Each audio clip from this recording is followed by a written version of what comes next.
እጅግ ልብ ሰባሪ መርዶ የቤተክርስቲያን አገልጋይና የበርካታ ወጣቶች አባት ሆነው በስራው አንቱታን ያተረፈው አገልጋይ ከዚህ ዓለም ድካም አረፈ። በቤተክርስቲያን አጥቢያ ስልጣናን በመስጠት የሚታወቀው የቤተክርስቲያን የጀርባ አጥንት የሆነው ከዚህ ዓለም ድካም አርፏል። በዚህም ቤተክርስቲያን የሐዘን መግለጫዋን አስተላልፋለች። እንዲሁ በዝርዝር ይዘናል፣ ታደምጡታላችሁ። የተሰማው ዜና እጅግ አስደንጋጭ ነው። ድንገተኛ ሞት፣ ልብ የሚሰብር ሐዘን፣ ክፉ አጋጣሚ ሲሆን እንዲህ ለመስማትም በሚዘገንን መልኩ ሲመጣ ደግሞ እድሜ ልክ የማይወጣ መሪር ሐዘን ያስከትላል። የሰው ልጅ በምድር ሲኖር መች እንደሚጠራ እንዴት ባለ መልኩ እንደሚወሰድ የማያውቅ ቢሆንም እንዲህ አለው እያለ ሲጠፋ ኖርኩ እያለ ሲወሰድ ደረስኩ ሲል ወድቆ ማየት እጅግ ያማል። በዛሬው ዕለት የተሰማው እጅግ አስደንጋጭ ህልፈትም ሰው መጣው እያለ የሚቀር ሞቱን ተሸክሞ በቅስፈት አፍታ ወድቆ የሚሰበር ፍጥረት መሆኑን ያሳየም ሆኗል።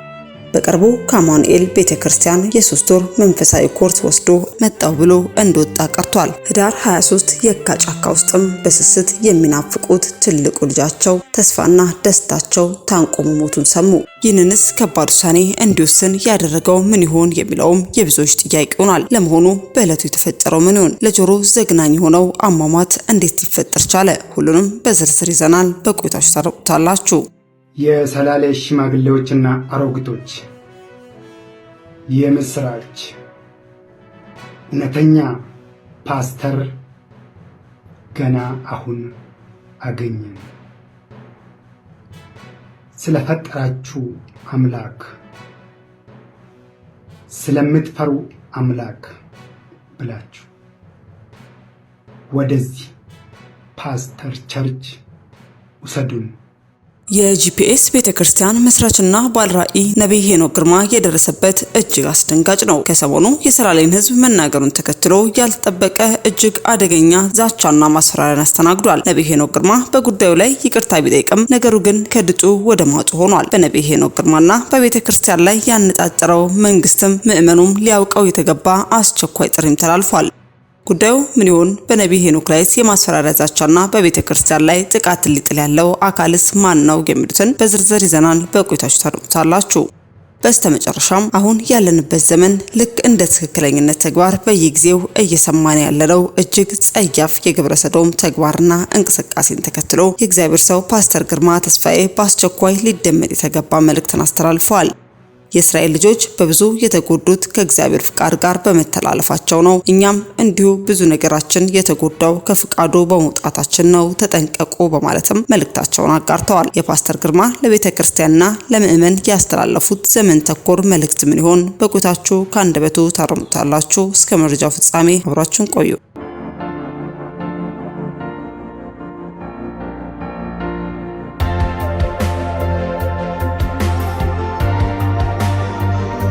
አስቀድመን ወደ ያዝንላችሁ መረጃችን ስናልፍ የጂፒኤስ ቤተክርስቲያን መስራችና ባለራዕይ ነብይ ሄኖክ ግርማ የደረሰበት እጅግ አስደንጋጭ ነው። ከሰሞኑ የሰላሌን ህዝብ መናገሩ ተከትሎ ያልተጠበቀ እጅግ አደገኛ ዛቻና ማስፈራሪያን አስተናግዷል። ነብይ ሄኖክ ግርማ በጉዳዩ ላይ ይቅርታ ቢጠይቅም ነገሩ ግን ከድጡ ወደ ማጡ እየሆነ በነብይ ሄኖክ ግርማና በቤተክርስቲያን ላይ ያነጣጠረ መንግስትም ምዕመንም ሊያውቀው የተገባ አስቸኳይ ጥሪም ተላልፏል። ጉዳዩም እንዲህ ነው። የጥንቃቄ መልእክት ለሚመለከተው አካልም ይድረስ። ይህ በስክሪኑ ላይ የምትመለከቱት ግለሰብ ሁምናሳ ይባላል። በጌታ ያልሆነና የሌላ ሃይማኖት ተከታይ ዘፋኝ ሲሆን ከሰሞኑ ከአገልጋይ ሄኖክ ግርማ ጋር በተያያዘ በጂፒኤስ ቤተክርስቲያን ላይ ወይንም ጉባኤ ላይ ባለበት ጥቃት ለማድረግ ተደጋጋሚ ዛቻ፣ ጥቃት ለማድረግም ማስፈራሪያ መልእክቶች እያስተላለፈ ይገኛል።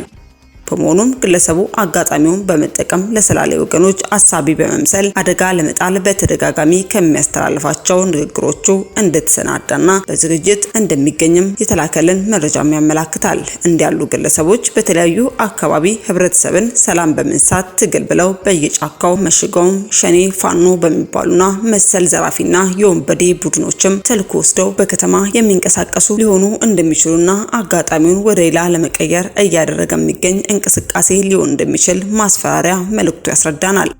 ግለሰቡ የገለጸው ወደ ድርጊቱ ከመቀየሩ በፊትም የሚመለከተው የፌዴራል የአዲስ አበባ ፖሊስ የሰላሌ ፊቼ ከተማ የጸጥታና የህግ አካላት ግለሰቡ የሚያስተላልፋቸውን ዛቻና የማስፈራሪያ መልእክቶችን ተመልክተው ተገቢውን ጥንቃቄ የህግ አግባብም እንዲያደርጉ በአክብሮት ለመንገር እንወዳለን።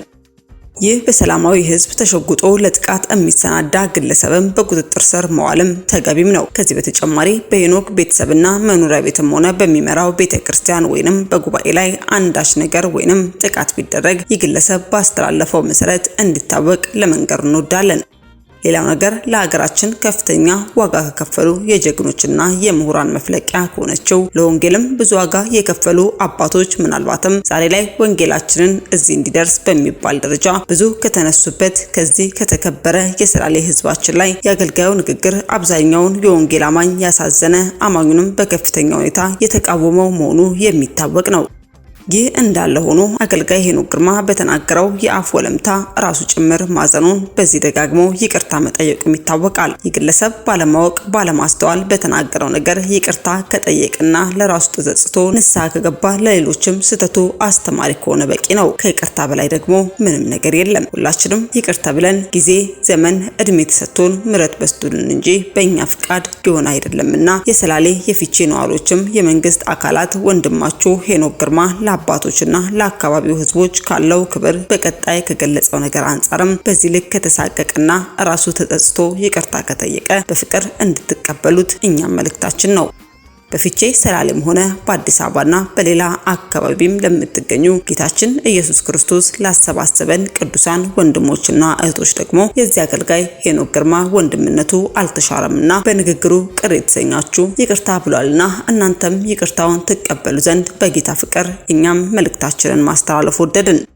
አስከትለን ወደ ያዝንላችሁ መረጃችን ስናልፍ በአርትና በቲያትር ስራዎቹ የሚታወቀው አርቲስት ባሳዝነው ወይንም በርናባስ አብዲሳ ከዚህ ዓለም በሞት ተለይቷል። ቀደም ሲል በብዙ የአርት ስራዎቹ የምናውቀው የቴሌቪዥን ድራማዎቹ፣ ፊልሞችና ቲያትር ስራዎችን በማቅረብ ከታወቁት የጥበብ ሰዎች አንዱ የሆነው አርቲስት ባሳዝነው አብዲሳ ታህሳስ 15 ቀን 2018 ዓ.ም በድንገተኛ ሁኔታ ከዚህ ዓለም ድካም አርፏል። ባሳዝነው በ1955 ዓ.ም ከጎሃ ጽዮን ከተማ ከወይዘሮ እርካብሽ ክብረትና ከአቶ አብዲሳ ከሊፋ ተወለዱ። በአዲስ አበባ ዩኒቨርሲቲም በቲያትር አርት የመጀመሪያ ዲግሪያቸውንም አግኝተዋል። በህይወታቸው ዘመን የተለያዩ የጥበብ ስራዎችን በማቅረብ የሚታወቁት አርቲስት ባሳዝነው የራሳቸውን ኪንግደም አርት ሚኒስትሪ በማቋቋምም በተለያዩ ቤተክርስቲያን ውስጥ ለሚገኙ ወጣቶች ስልጠናም ሰጥተዋል። በዚህም እርሳቸው ስልጠና በሰጧቸው መድረኮች የተገኙ አባላትም በአሁኑ ጊዜ በተለያዩ የአርት መስኮችም እየሰሩ ይገኛሉ። አርቲስት ባሳዝነው ከመሞታቸው በፊት ከ5 በላይ ቪዲዮዎችን፣ ድራማዎችን፣ 3 የሙሉ ሰዓት ቲያትሮችን፣ ከ100 በላይ አጫጭር የመድረክ ድራማዎችን እንዲሁም ከ50 በላይ የቴሌቪዥን ድራማዎችን ለህብረተሰቡ አቅርበዋል። ከዚህ በተጨማሪም በተለያዩ ቤተክርስቲያን አጥቢያ ያሉ የአርት ቡድኖችን በማደራጀት በማሰልጠን ውድድሮችን በማድረግ እንዲሁም በመድረክ ላይ አገልግሎት በማቅረብም በርካታ ወጣቶችን አበረታተዋል። አርቲስት ባሳዝነው የ4 ልጆች አባትም ነበሩ። በአርቲስት ባሳዝነው ህልፈትም ቤተክርስቲያን የሀዘን መግለጫዋንም አስተላልፋለች። እኛም በሚዲያችን ስም ለወዳጅ ዘመዶች በሙሉ መጽናናትን ተመኘን። አስከትለን ወደ ያዝንላችሁ መረጃችን ስናልፍ የተሰማው ዜና እጅግ አስደንጋጭ ሆኗል። ድንገተኛ ሞት፣ ልብ የሚሰብር ሀዘን ክፉ አጋጣሚ ሲሆን እንዲህ ባለ ለመስማት በሚዘገንን መልኩ ሲመጣ ደግሞ እድሜ ልክ የማይወጣ መሪር ሀዘን ያስከትላል። በትምህርቱ ጎበዝ የተባለው ተማሪ ራሱን ማጥፋቱ ሰምቷል። የወንድማችን ሙሉቀን ደጀኔ ይባላል። በትምህርቱ በጣም ጎበዝ የነበረ ከልጅነቱ ጀምሮ አንደኛ እየወጣ 12ኛ ክፍልም ከፍተኛ ውጤት አምጥቶ 4 ኪሎ ዩኒቨርሲቲ የሁለተኛ ዓመት ተማሪ የስታቲክስ ተማሪም ነበር። ህዳር 22 ከእናቱ ቤት እንደተለመደው እየሳቀ ቻው ብሏቸው ወደ ግቢ እንደሚሄድ ነግሯቸው ቢወጣም ወደ ዩኒቨርሲቲ እንዳልገባ ተነገራቸው። ብዙ ጓደኛ የሌለው ከግቢ ላይብረሪ እናቱ ቤት በስተቀር ወዴትም መሄድ የማይወደው ሙሉቀን ምንም ሳይናገር ምን እንደሆነ ሳይታወቅ ለቀናት ድምጹም ሆነ አካሉ ድንገት ጠፋባቸው። ቤተሰብም ግራም ገባቸው። እባካችሁ አፋልጉን በተባለው መሰረትም በፌስቡክ ተለጥፏል። ነገር ግን እንደሌሎቹ በቶሎ አልተገኘም። አየነው እዚህ ነው ያለው የሚል መረጃም ጠፋ። ለቀናት ፖሊስ ጋርም ተመላለሱ፣ ምንም ነገር ግን አልተገኘም። በቅርቡ ከአማኑኤል ቤተክርስቲያን የ3 ወር መንፈሳዊ ኮርስ ወስዶ እንደለመደው አንደኛ የወጣው ልጃቸው ሙሉቀን በድንገት መሶሩና ምን እንደገጠመው አለማወቃቸው የበለጠ ጭንቀት ውስጥም ከተሳቸው። ታህሳስ 13 ሰኞ ከፖሊስ አንድ ስልክ ተደውሎላቸው ኑም ተባሉ። እናትም እየሮጡ በቶሎም ደረሱ። አንድ ፎቶ ማሳያቸው። አዎ ልጄ ነው ብለውም በእንባም አበዱ።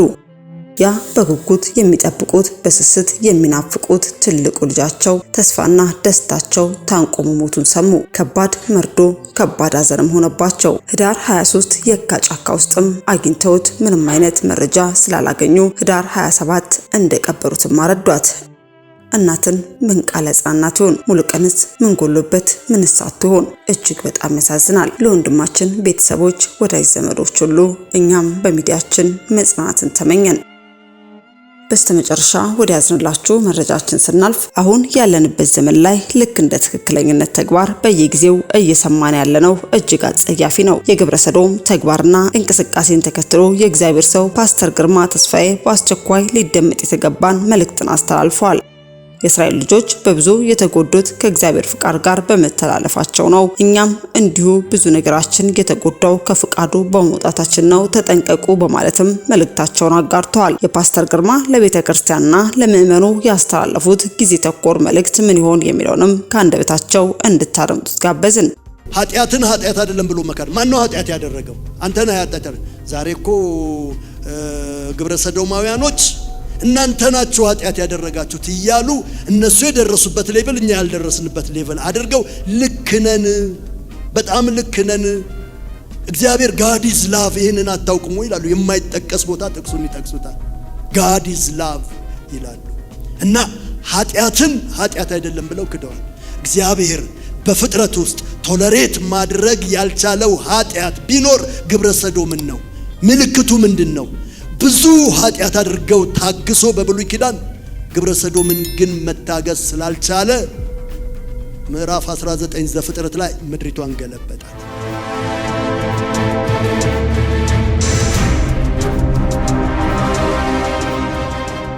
ከኔ ጋራ ወደ ምሳሌ ምዕራፍ 3 ላይ እንሄድና መነሻ ነው። የሰነበታችሁ አገልጋዮች፣ የቆያችሁ ምዕመናን ምናልባት በዚህ መልክ ዛሬ በምሰጠው መልክ ተምረን ላናውቅ እንችላለን። ለማጋነን ሳይሆን እኔም አልተማርኩኝም፣ ሰዎች በዚህ መልክ አላስተማሩኝም። ይህን ትምህርት ለማቅረብ መንፈሴንና ጊዜውን ሁልጊዜ ስጠብቅ ነበረ። እንድንነጋገር ወይም እንድንማማር የምፈልገው በእግዚአብሔር ፈቃድ ላይ ነው። የእስራኤል ልጆች ብዙ የተጎዱት ከእግዚአብሔር ፈቃድ ጋር በመተላለፍ ነው። እኛም እንደዚሁ ብዙ ነገራችን የሚጎዳው ከፈቃዱ ጋር ስንተላለፍ ነው። የቤቶቻችን ሰራተኞች፣ የድርጅቶቻችን ሰራተኞች በእኛ ስር እስካሉ ድረስ የእነሱን ፈቃድ ሳይሆን ማድረግ ያለባቸው የእኛም ፈቃድ ነው። እኛ እንኳን ፈቃዳችንን የድርጅቱም ጆብ ዲስክሪፕሽን የሚባለው ስርዓቱ፣ መግቢያው፣ አሰራሩ ምናምን እግዚአብሔርም ደግሞ ንብረቱ ስለሆንን የሱ ፍጥረት ስለሆንን በተለይ ደግሞ ከማንም በላይ ሰው ላይ እግዚአብሔር ኢንቨስት ያደረገው እጅግ ብዙ ነው። በሰውኛ ቋንቋ ህይወቱን ጨምሮ በእኛ ላይ ኢንቨስት አድርጓል። እውነት ውሸት? እግዚአብሔር ምኑን ኢንቨስት አድርጓል በእኛ ላይ? ህይወቱን። ለሌላው ፍጥረት ዝም ብሎ የሚበላ የሚጠጣ ነው የሰጣቸው እና የመኖር እድሜ ነው የሰጣቸው። ለኛ ግን በአምሳሉ ፈጥሮን እንደገና ስንበላሽበት እኛን ለማስተካከል ህይወት ሰጥቷል። ይህንንም በግልጽ ሲናገር ወዳጅ ራስን ከመስጠት ከዚህ የሚበልጥ ፍቅር ለማንም የለውም ይላል እና we are his property፣ የእግዚአብሔር ንብረቶች። እኛን ብቻ ነው እግዚአብሔር በእጁ ነክቶ የፈጠረው። ሌላ ፍጥረት ይሁን ብሎ ነው የፈጠረው። ሌላውን ፍጥረት ይሁን ይሁን ይሁን ይሁን ነው ያለው። ሰውን ግን በይሁን አላመጣውም። ሰውን ዘፍጥረት ምዕራፍ 2 ቁጥር 7 ላይ እግዚአብሔር አምላክም ሰውን ከምድር አፈር አበጀው፣ ከመላእክት አንዱን አዞ በለኔ ያየው ሥራ አላለም። ራሱ ሂሜዳስ እና የእጆቹ ሥራ ስለሆንን ተገዦች ነን። ባይዘወይ 3 መንፈስ አለ። ፈጣሪ መንፈስ፣ ተፈጣሪ መንፈስና አሁንም ደግሞ ስጋ ለባሽ የሆነ ደግሞ መንፈስ ያለበት ሰው አለ። ሁለቱ ፓወርፉል ናቸው። እግዚአብሔር መንፈስ ነው፣ ፈጣሪ ነው። ሰይጣን መንፈስ ነው፣ ተፈጣሪ ነው። ሰው ደግሞ መንፈስ ያለበት ፍጡር ነው። ሰው ኒውትራል ግራውንድ የለውም። እግዚአብሔርንም አላውቅም ሰይጣንንም አላውቅም ብሎ ማለት አይችልም። የራሱ የለውም። እግዚአብሔርም አያገባህም ሰይጣንም አይችልም። ከገነት ሲወጣ በሰይጣን እጅ ነው፣ ከሰይጣን ሲወጣ በእግዚአብሔር እጅ ነው። የራሱ የሆነ ማንም እንዳይደርስብኝ ሰው ማለት አይችልም። ለምን? ታናሽ ፍጥረት ነው። ከእግዚአብሔር ያንሳል፣ ኢቭን ከሰይጣንም ያንሳል ፍጥረቱ ሰው። ስለዚህ አንድ ሰው እግዚአብሔርንም አላውቅም ሰይጣንንም አላውቅም ካለ ኢሚዲየትሊ ያ ሰው እግዚአብሔር ጋር አይደለም ሰይጣን ጋር ነው። እግዚአብሔር አራለሁ ይላል፣ ሰይጣን ግን እውነትህን ነው እኔም የለሁ እግዚአብሔርም የለ ነው የሚለው። ለምን? የት እንደሚሆን ያ ሰውዬ ያውቃል። ስለዚህ እኛ ከሰይጣን እጅ ስንወጣ ማንንም አንፈልግም ማለት አንችልም። በእግዚአብሔር እጅ ነን። ከእግዚአብሔር እጅ ስንወጣ በሰይጣን እጅ ነን። ይሄ ነው መንግስቱ። ይሄ ጨለማው መንግስትና የብርሃን መንግስት። በዚህ ክፍል ላይ እንደዚህ ይላል። ቅዱስ ቃሉን እግዚአብሔር ይባርክልን። በዚህም ቃል መታነጽ፣ መሰራት፣ መመለስ ለሁላችንም ይሁንልን። እዚህ የምንቆም ሰዎች የበቃን የነቃን አይደለንም። ምህረትና ጸጋ ይበዛልን ብቻ ነን እንጂ ብልጫ የለንም። በዛ መንፈስ እንድትረዱን እንፈልጋለን። በእግዚአብሔር ምህረት ብቻ የምንቆም ነው እንጂ ኳሊፋይድ አድርገን አይደለም። ይህን ተረዱን። በፍጹም ልብህ በእግዚአብሔር ታመን፣ በራስህ ማስተዋል አትደገፍ። በመንገድህ ሁሉ እርሱን እወቅ፣ እርሱም ጎዳናህን ያቀናል። በራስህ አስተያየት ጠቢብ አትሁን፣ እግዚአብሔርን ፍራ፣ ከክፋትም ራቅ እያለ ይቀጥላል። ሌላ ጊዜ ከ1 እስከ 9 ጌታ ቢፈቅድ እስከ 10 እናየዋለን። ትእዛዝ አለ፣ ሪዋርድ አለ። ትእዛዝ አለ፣ ብድራት አለ። ትእዛዝ አለ፣ ብድራት። እንደዚህ አድርግ፣ ምን ይሆናል? እንደዚህ ይሆንልሃል። ደግሞ እንደዚህ አድርግ፣ ምን ይሆንልሃል? እንደዚህ ይሆንልሃል። ስለ መስጠት ሁሉ ወደ ታች ይናገራል። ከጎተራ ከመጥመቂያ እግዚአብሔርን አክብረው፣ እሱ ምን ያደርጋል? ጎተራህን እግዚአብሔር ይሞላል ብሎ ይናገራል። በራስ ማስተዋል አትደገፍ ይላል። በመንገድህ ሁሉ እርሱን እወቅ። ምንድነው ጥቅም? ይሄንን ባደርግ እርሱ ጎዳናህን ያቀናል ብሎ ይናገራል። በዋነኛነት እንድናይ የፈለኩት ስለ እግዚአብሔር ፈቃድ ነው። ስለ እግዚአብሔር ፈቃድ ወደ 5 አይነት የእግዚአብሔር ፈቃድ አለ። 5 አይነት የእግዚአብሔር ፈቃድ አለ። ፍቀዱልኝ በአማርኛና በእንግሊዘኛ እንድናገር ፈቃዳችሁን እጠይቃለሁ። የመጀመሪያው ፈቃዱ የእግዚአብሔር ዲቫይን ዊል ይባላል። ይሄ መለኮታዊ ፈቃዱ ማለት ነው። መለኮታዊ ፈቃዱ ማለት ነው። ይሄ ዲቫይን ዊል ማለት የማይገረሰስ ፈቃዱ፣ በሁሉም ላይ የሚሰራ ፈቃዱ፣ የማይስተካከል የማይሻር ፈቃዱ። ይሄ ዲቫይን ዊል ወይም መለኮታዊ ፈቃዱ የሚባለው ክርስቶስ ኢየሱስ እንኳን ሊገረስሰው፣ ሊደመስሰው፣ ሊሽረው አልቻለም። ጌታችን ኢየሱስ በማቴዎስ ወንጌልና በሉቃስ ወንጌል ላይ ጌታ ኢየሱስ ክርስቶስ በምድር ላይ ያልተሰማለት ጸሎት አንድ አለ። እሱም ይህች ጽዋ ከኔ ትለፍ የሚለው ጸሎቱ አልተሰማለትም ሳይሆን አልተፈጸመም፣ አልሆነም። ለምን? የእግዚአብሔር መለኮታዊ ፈቃድ ስለሆነ የማይሻር ፈቃዱ ነው። የማይሻር ፈቃዱ ነው።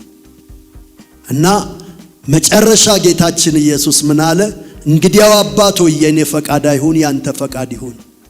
ምን አደርጋለሁኝ? ባይሆን ደስ ይለኛል። ሌላ ሰውን የምታድንበት መንገድ ብታዘጋጅ ደስ ይለኛል። ፈርቻለሁ።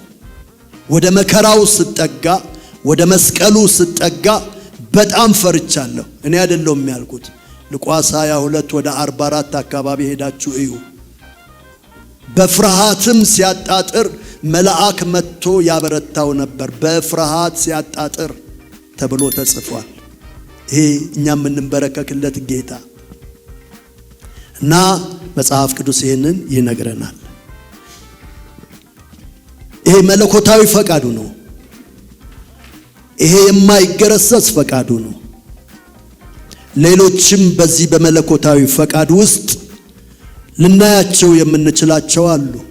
እግዚአብሔር ጌታ ኢየሱስ ክርስቶስ ከመምጣት አይቀርም፣ ይመጣል። ይሄ የተደነገገ ፈቃዱ ነው። ጌታ ኢየሱስ ክርስቶስ በመጀመሪያውም መጥቷል። እዚህ ላይ የተጻፉ የእግዚአብሔር ቃሎች ይፈጸማሉ ያላቸው ሁሉ በምንም አይሻሩም፣ ይፈጸማሉ። ወደ ሁለተኛው ፈቃዱ ስንሄድ የመጀመሪያው ዲቫይን ዊል ብለናል፣ መለኮታዊ ፈቃድ። ሁለተኛው ደግሞ ኮማንድ ዊል ወይም የትእዛዝ ፈቃዱ ደግሞ አለ። የትእዛዝ ፈቃዱ ኮማንድ ዊል ይባላል። ምን ማለት ነው? ይሄ ደግሞ 10ቱ ትእዛዛት ናቸው። ዘጸአት ምዕራፍ 20 ላይ ከቁጥር 1 ጀምሮ ያሉት ይሄ ኮማንድ ዊል ወይም ትእዛዛዊ ፈቃዱ ነው። ይሄኛው ፈቃዱ እንደየሰዎቹ ይገረሰሳል፣ እንደየሰዎቹ ይጣሳል። የሚፈጽሙ አሉ፣ የማይፈጽሙ አሉ። 10ሩን ትእዛዛት ታውቁታላችሁ። እዛ ላይ ያለውን ብዙዎቻችሁ ብዬ እላለሁ። እና እነኚህን ምናልባት እኔ 3ቱን ብጠብቅ 7ቱን፣ 5ቱን ብጠብቅ ሌላኛውን 5ቱን ላልፈጽም እችላለሁ። እናንተ ደግሞ የምትፈጽሙት ሊኖር ይችላል፣ ምናልባት እኔ ደግሞ የማልፈጽመው። ስለዚህ ይሄኛው የሚሻር ፈቃዱ ሳይሆን የምንሽረው ፈቃዱ ነው። የሚሻር ፈቃዱ አይደለም፣ እኛ ግን የምንሽረው ፈቃድ ነው። መወለዳችን ደግሞ ዘመን ጨርሰን ከዚህ ምድር መሰብሰባችን የኛ ፈቃድ አይደለም። በእኛ ፈቃድ አንመጣም፣ በእኛ ፈቃድ አንሄድም። ዲቫይን ነው፣ መለኮታዊ ነው፣ እግዚአብሔር እየደነገገው ነው። ሁለተኛው ደግሞ መለኮታዊ ፈቃዱ 10ቱ ትእዛዛቶች ናቸው። እነኛ 10ቱ ትእዛዛቶች ሰው ቢፈልግ ይፈጽመዋል፣ ቢፈልግ አይፈጽመውም። ቢፈልግ ደግሞ የሚችለውን ያህል ይፈጽምና በሌላው ሊሸነፍ ይችላል። ሁለተኛው የእግዚአብሔር ፈቃድ ነው። ከዚህ በኋላ ያሉት ትንሽ እንግዳና ቻሌንጂንግ ናቸው ብዬ አስባለሁ። ሶስተኛው ፈቃዱ ያልሆነው ፈቃዱ ነው። ፈቃዱ ያልሆነው ፈቃዱ ነው። የእንግሊዘኛውን ቃል ልጠቀም፣ permissive will ይሉታል። it is not his will but it is his permission. it is not his will but it is his permission. እዚህ ጋር በጥንቃቄ ስሙ። permissive will የሚባለው ፈቃዱ በአማርኛው ሌላ ፈቃድ ነው የምንለው፣ ግን ያኛው permission እና will ነው የሚለው። ስለዚህ እኔ ምን አልኩት? ፈቃዱ ያልሆነ ፈቃዱ አለ። ፈቃዱ ያልሆነ ፈቃዱ አለ። እናንተም ይሄንን ትሰሩበታላችሁ። ቶሎ እንዲገባን ይሄን ምሳሌ ልስጥ። ለምሳሌ በማለዳ ለልጆቻችሁ አንድ ከረሜላ ከቁርስ ጋር መስጠት ትፈልጋላችሁ። ልጃችሁ ግን በጣም አልቅሶ አስቸግሯችሁ አስጨንቋችሁ እሪ ካለ ፈቃዳችሁ ሳይሆን ደግሞ እንዲበላ ሌላ ፈቃድ ትሰጡታላችሁ። ግን ፈቃዳችሁ አይደለም። ፈቃዳችሁ አንድ ከረሜላ ብቻ መስጠት ነው። እሱ ግን ደጋግሜ 2 3 4 ትፈልጋለሁ ካለ ሳትፈልጉ ያለ ፈቃዳችሁ ፈቃድ ትሰጡታልና ይበላል።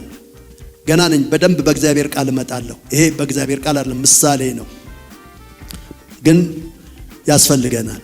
ምን ማለት መሰላችሁ? የመጀመሪያው ለልጃችሁ የሰጣችሁት አንድ ከረሜላ ፈቃዳችሁ ነው። ከዛ ቀጥሎ ያለው ግን ፈቃዳችሁ ሳይሆን ፐርሚሽን ነው። ፐርሚት ነው ያረጋችሁለት፣ ፐርሚሽን ነው። አንድ አስተማሪ ተማሪው ትምህርት ቤት እንዲመጣ ፈቃዱ ነው፣ ደስታው ነው። ነገር ግን አስፈቅዶ ሲቀር የአስተማሪው ፈቃዱ አይደለም። ምኑ ነው ግን? ፐርሚሽኑ ነው። እስራኤል ዳዊት 40 ዓመት እንዲነግስባት የእግዚአብሔር ፈቃድ ነው። ነገር ግን እስራኤል 70 ዓመት በባቢሎን እንድትማረክ ፈቃዱ ያልሆነ ፈቃዱ ነው። ፈቃዱ አይደለም። የሱ ምርጥ ሕዝብ ታልፎ ለጠላት ተሰጥቶ ያንን መከራ እንዲያይ በባቢሎን ዝም ብሎ አይደለም እየተዝናኑ 70 ዓመት እንትን ያሉት። እየተዝናኑ ስላልሆነ ነው ሰቆቃው ኤርሚያስ የተጻፈው። ሰቆቃው ኤርሚያስ ላይ የተጻፈው መጽሐፍ ከየት ነው እንዳለ የተገለበጠው? ከዘዳግም ምዕራፍ 27 28 29 ነው የተገለበጠው። በእግዚአብሔር ፈቃድ ውስጥ ባትገኙ እንዲህ ትሆናላችሁ የሚል ቃል በቃል እዛ ውስጥ ታገኛላችሁ። ኤርሚያስ ምን ብሎ ይናገራል? ከደረሰበት የሕዝቡ መከራ የተነሳ ልጆችሽን በአለት ላይ የሚፈጠፍጥ የተመሰገነ ይሁን ይላል። ይህንን ያህል ምነው የራስ ቅሌ ውሃ ሆኖ፣ ይሄ የራስ ቅሌ ሁሉ ውሃ ሆኖ ስለ ወገኖቼ ልጆች ሁልጊዜ ባለቀስኩኝ ብሎ ይናገራል። በመከራ ውስጥ ነው እንጂ የነበሩት በመዝናናት ውስጥ አልነበሩት። የእግዚአብሔር ፈቃድ ነበረ ወይ 70 ዓመት? አይደለም። ልጆቻችንን እንገርፋለን። ወላጆች ማናችንም ልጆቻችንን በመግረፍ ኢንጆይ አናደርግም። ፈቃዳችን ያልሆነ ፈቃዳችን ነው። it is not our will but it is our permission።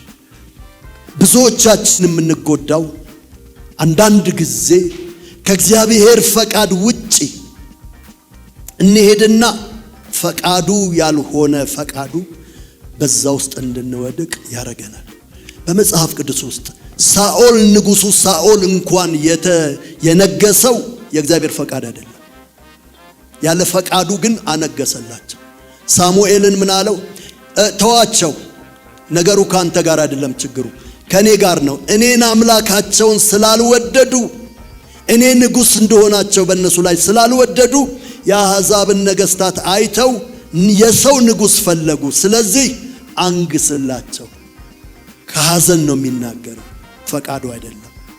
ከሐዘን ነው የሚናገረው።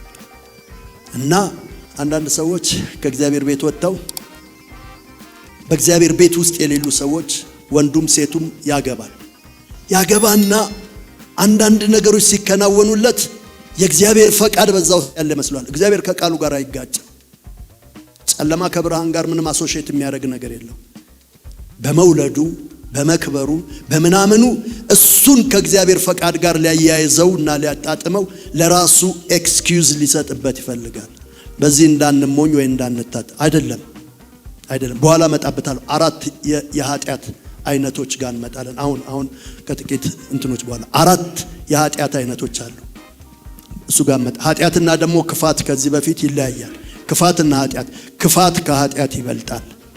ኃጢአት ጋር መጣለሁ እና ሶስተኛው ፈቃዱ ፐርሚሲቭ ዊል የተባለው ፈቃዱ ያልሆነ ፈቃዱ ነው። ለምሳሌ መሳፍንት ላይ ምዕራፉን ሁሉ ስታዩ በበደሉ ቁጥር እግዚአብሔር አሳልፎ ይሰጣቸዋል። በበደሉ ቁጥር እግዚአብሔር አሳልፎ ለጠላቶቻቸው እያሳለፈ አንዱ 8 ዓመት ይገዛቸዋል፣ አንዱ 10 ዓመት፣ አንዱ 7 ዓመት፣ አንዱ 20 ዓመት፣ አንዱ 40 ዓመት ይገዛቸዋል። የእስራኤል ልጆችም እንደገና ኃጢአት ሰሩ በእግዚአብሔር ፊት። እግዚአብሔርም አሳልፎ ለፍልስጤም ሰጣቸው፣ ለአሞናውያን ለሞባውያን ሰጣቸው እያለ ይናገራል።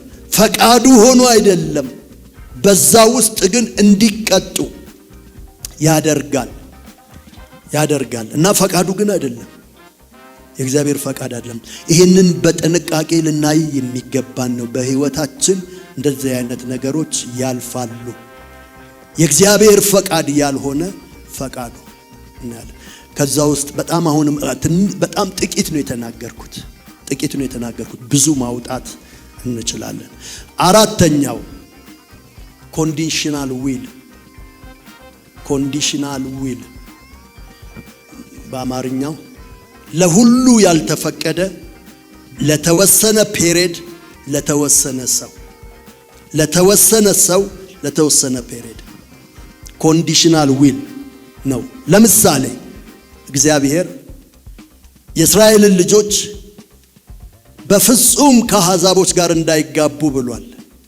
እንዳይጋቡ፣ በደንብ ስሙኝ ቅዱሳን፣ እንዳይጋቡ ብሎ አዟል ራሱ እግዚአብሔር ግን ቢሃይንድ ከኋላ አንዳንዶችን ነገር ኦርኬስትሬት ሲያደርግ እናያለን። ለምሳሌ ሩት በቦኤዝ እንድትገባ፣ ቦኤዝ ሩትን ማግባት የእግዚአብሔር ፈቃድ አይደለም። ቦኤዝ ሩትን ማግባት የእግዚአብሔር ፈቃድ። ለምን? ሩት ሞዓባዊት ሴት ናት፣ አሕዛብ ናት።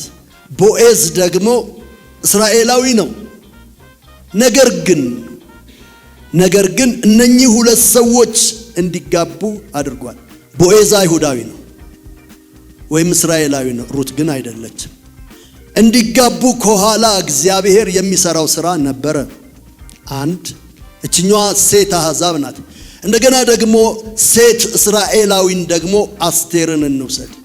አስቴር ደግሞ እስራኤላዊ ናት፣ ያገባችው ግን አሕዛብ ነው፣ ንጉሱን ነው ያገባችው። እዛ ውስጥም እግዚአብሔር በንጉሱ ፊት መወደድን ሰጣት፣ ሞገስን ሰጣት። ንጉሱ እንዲያገባት ከቆናጃጅት መካከል እሷ እንድትበልጥ አደረገ። ይሄ ኤክሴፕሽናል ዊል ነው። ለሁላችን አይሰራም። ጠቅሰነው አናገባበትም። ይሄው እዚህ ጋር እኮ እንዲሆኗል አንልም። ይሄን አድርጓል። ሳምሶን አሕዛብ እንዲያገባ አልተፈቀደለትም።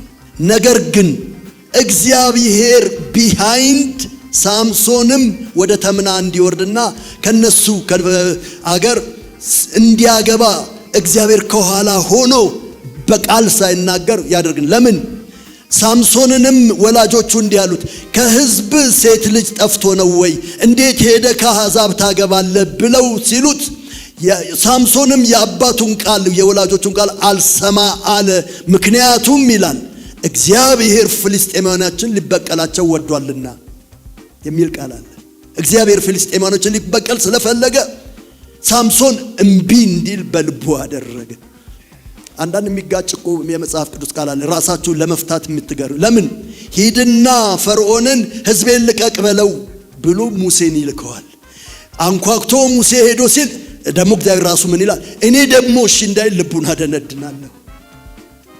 ወደዚህ ምን ማለት ነው? እግዚአብሔር ምን አይነት ጨዋታ ነው የያዘው እንዴ? ይሄኛውን ይልከዋል፣ ያኛውን እምቢ በል ይለዋል፣ አትልቀቅ ይለዋል። መጽሐፍ ቅዱሳችን በጣም ሚስቲሪየስ ቡክ ነው። በጣም በእግዚአብሔር ልክ እንድናስብ እግዚአብሔር ካልረዳም በስተቀር ይሄ አሰናካይ መጽሐፍ የምንለው ነው። ለዚህ ነው ፈቃዱን ማወቅ ያለብን እና ይሄዳል። 1 ይሄዳል፣ 2 ይሄዳል፣ 3 ይሄዳል፣ 4 ይሄዳል፣ 5 ይሄዳል፣ እስከ 10 ጊዜ እየሄደ እግዚአብሔር ግን የፈርዖንን ልብ አጽንቶት ነበር። እንደውም ምዕራፍ 11 ወደ ቁጥር 9 አካባቢ ዘጸአት ምን ይላል? እሺ አይላችሁም፣ እኔ ደግሞ ይህን እያረኩ ያለሁት ልቡ የማጸናው ለምን እንደሆነ ታውቃለህ አለው ለሙሴ። መጨረሻ ላይ ለምን እንደማጸናው ታውቃለህ? አዎ ተአምራቴ በግብፅ ምድር ይገለጥ ዘንድ እኔ እግዚአብሔር አምላክ እንደሆንኩ ምድር ሁሉ እንዲያውቅ ነው አለ። እልከኛውን የመጨረሻ እልከኛውን እንዴት አድርጌ ተአምራቴን ሊያበዛ ነው እንጂ ይለቃችኋል። አሜን ትሉ? እግዚአብሔር ዛሬም በእናንተ ሕይወት ብዙ ሞክራችሁ ያልሆነላችሁ ተአምራቱን ሊያበዛ ዛሬ እግዚአብሔር መልቀቅ ያለበትን ነገር ያስለቅቀዋል። መንጭቆ ያስለቅቀዋል፣ ነቅሎ ያስለቅቀዋል፣ መጥቶ ያስለቅቀዋል። ዘጸአት 11:9 ላይ ነው የሚለው፣ በግብፅ ምድር ተአምራቴን ሊያበዛው ነው፣ የተአምራት ቫራይቲን ሊያስጨምር ነው እንጂ አረ ይለቃችኋል። ክብር ለኢየሱስ። አረ ይለቃችኋል። 11 ላይ ነው ይሄን የተናገረው። 12 ላይ ለቀቃቸው። የሚቀጥለው ምዕራፍ ላይ ሳይወድ የግዱን እንውጣ ብለውት ሳይሆን ውጡ ብለው ነው የለቀቋቸው። በሌሊት 2 ነገር ነው የተከናወነው። ያቺ ሌሊት ምን ትባላለች? በመጽሐፍ ቅዱስ ታሪክ ማንም ያልተኛባት ሌሊት። እስራኤላውያኖች የወጡባት ዘጸአት የሆነላቸው ግብፃውያን ለበኩሮቻቸው ሊያለቅሱ እስኪነጋ ድረስ ስትራይክ ስለተደረጉ በኩሮቻቸው ስለተመቱ ያለቀሱባት ሌሊት ናት። የ400 ባርነታቸውን ባዶ እጃቸውን እንዳይወጡ እግዚአብሔር ካልኩሌት አደረገና ሞገስ ሰጣቸዋለሁ በእስራኤላውያን ሰዎች ፊት ሂዱና ወርቅ ተበደሩ አላቸው። እግዚአብሔር በወርቅ በየቤቱ እየገባችሁ ተበደሩ። እግዚአብሔር ሞኝ ያረጋቸው ጠላቶቻቸውን፣ አስጨናቂዎቻቸው ሄደው ወርቅ አንድ ወርቅ ሳይቀራቸው ያላቸውን ሁሉም ለተጠየቁት እምቢ ያለ ግብፃዊ የለም። የላባቸው ፍሬ ውጤት ስለሆነ እግዚአብሔር ሂኖስ ሃውቱ ካልኩሌት ሪባክ ማድረግ ይችላል። ለዚህ ነው አንበጣ፣ ኩብኩባ፣ ተምች፣ ደጎባይ የበላብህን ዓመት እኔ እመልሰዋለሁ ይላል። እና እግዚአብሔር እንዲህ ያረጋል። እግዚአብሔርን ለመከተል እጅግ በጸጋው የተደገፈ ልበሰፊነትን ይፈልጋል። ጢሞቴዎስን ብዙ ሰው የሚጠቅሰው ነው። ጳውሎስ የወይን ጠጅ ጠጣ አለው እና ብዙ ሰው ለመጠጣት የናንተ መጽሐፍ ስንት የሚያውቀው ጥቅስ ያለ እሱን ማወቅ አይፈልግም። የወይን ጠጇን ብዙ ሰው ማወቅ ይፈልጋል። የወይን ጠጇን ጥቅስ ይሄው ለጢሞቴዎስ እኮ ጠጣ ብሎታል።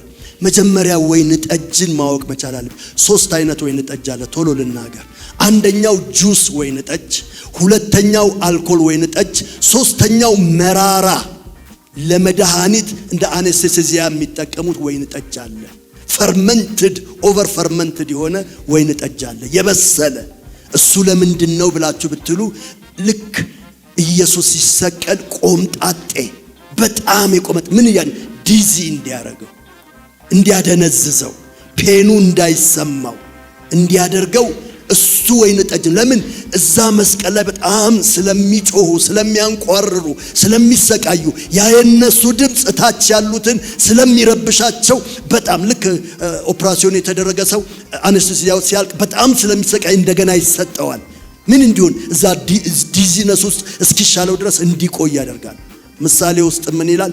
ነፍሱ ለመረረችበት ሰው መራራ የወይን ጠጅ ስጠው ሐዘኑንም ይርሳ የሚላል። ሐዘኑንም ለስካር አይደለም ለፔን።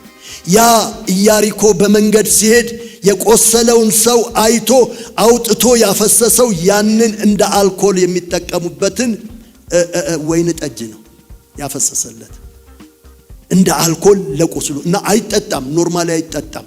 ለጢሞቴዎስ የታዘዘው 3ኛው ወይን ጠጅ ነው። ጁስ አይደለም፣ አልኮል አይደለም።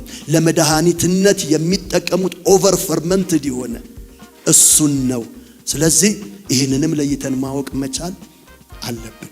እና ጢሞቴዎስ ጠጥቷል። ዛሬ ላይ ጳውሎስ ቢኖር አንቲባዮቲክ ውሰድ ነው የሚለው እንጂ ወይን ጠጣ አይለውም። ለምን? ወቅቱ ለዛ የሚሆን ብዙ መድኃኒቶች አሉት። ወይም ዕውቀቱ ስለሌለኝ ነው ይሄኛውን መድኃኒት ያኛውን መድኃኒት ውሰድ ይለዋል እንጂ ወይን ጠጅ ያዘ። ያኔ ግን ባልሰለጠነው ዘመን ይጠቀሙበት ነበረ። ይሄን ለይተን ስለዚህ ይሄ ኮንዲሽናል ዊል የሚለው እኛ ብድግ ብለን እንትና ሳግብቷል አይደለም እንትና ሳግብታለች አይደለም ያላገባ ካገባ ጋር ብለን የምንጠቅሰው አይደለም። ኮንዲሽናል ዊል ነው። በሩት ውስጥ የተደረገ፣ በሳምሶን ውስጥ የተደረገ፣ በአስቴር ውስጥ የተደረገ እግዚአብሔር ኤክሴፕሽናል ዊል ለተወሰኑ ሰዎች። ለምን? ለምሳሌ አስቴርም ብናየው ነገ ሊመጣ ያለውን እንጂ ለማየት እንጂ ከዛ ሁሉ ስደተኛ አስቴር ብቻ አሕዛብ ንጉሥ አግብታ ኢንጆይ ላይፍ እንድታደርግ አይደለም። ነገር ግን አንድ እስራኤላዊ የዛ ንጉሥ ሆኖ የሃማ ምክር ወደፊት ስላለ እስራኤላውያኖችን ሊያጠፉ ስላሉ ከጉያው ካጠገቡ አንድ ሴት እግዚአብሔር አስቀድሞ አስቀመጠ እና በአስቴር ምክንያት ነገር ተገለበጠ። እግዚአብሔር በአስቴር ምክንያት አዳናቸው፣ ታደጋቸው። ለዚህ ነው መርዶክዮስ ምን አለ ሲናገር አንቺ እኮ እንድታገቢ ንጉሱ ያደረገሽ ላይፍሽን እንድትቀጪ ነው አላለም። ለዚህ ጊዜ ነው፣ አሁን ነው ጊዜው። ወደ መንግስቱ እግዚአብሔር ለዚህ ጊዜ እንደሆነ ያመጣሽ ማን ያውቃል? አላደርግም ካልሽ እግዚአብሔር መዳን ከሌላ ስፍራ ያደርጋል። አንዳንድ ሰዎች እንዲህ ይላሉ፣ ማርያም ኢየሱስን ባትወልደው ኖሮ ዓለም አትድንም። አረ ከሌላ ስፍራ መዳን ያመጣል። አረ እግዚአብሔር ብዙ ማርያሞች አሉት። ማርያም ኢየሱስን የመጀመሪያ ወላጅ ናት እንጂ እኔም ኢየሱስን ወልጄዋለሁ። በኔ ልብ ተወልዷል። እውነት ውሸት? ወልጄዋለሁ። በኔ ልብ ኢየሱስ ተወልዷል።